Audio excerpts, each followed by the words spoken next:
SC ST atrocities act 1989 అనేది చాలా powerful act అనమాట. ఈ యాక్ట్లో చాలా అఫెన్సెస్ నాన్ బెయిలబుల్ అఫెన్సెస్, అంటే బెయిల్ రావడం కూడా చాలా కష్టం అనమాట.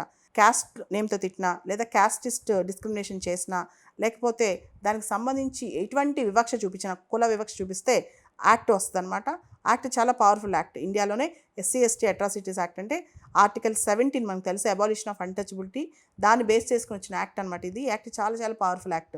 అయితే ఇక్కడ క్వశ్చన్ ఏంటంటే, ఒక్కసారి క్రిస్టియానిటీలో కన్వర్ట్ అయిన తర్వాత క్రిస్టియానిటీ క్యాస్ట్ లేదు కాబట్టి ఈ ప్రొటెక్టివ్ లెజిస్లేషన్ అనేది నీకు అప్లై కాదని చెప్పి హైకోర్టు చెప్పిందనమాట.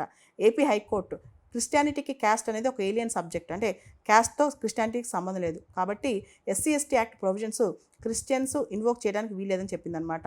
ఇక్కడ హైకోర్టు జస్టిస్ హర్నాథ్ ఎన్ ఒక స్టేట్మెంట్ ఇచ్చారనమాట. Only A person belonging to scheduled caste and scheduled tribe can invoke the provisions of SC ST atrocities act. The second respondent had voluntarily converted to Christianity and was admittedly working as a pastor in a church for the last 10 years as on date of the incident. Thus, the second respondent, that is a pastor, cannot be permitted to invoke the provisions of the protective legislation అని చెప్పి court April 30వ తారీఖున judgement ఇచ్చిందనమాట.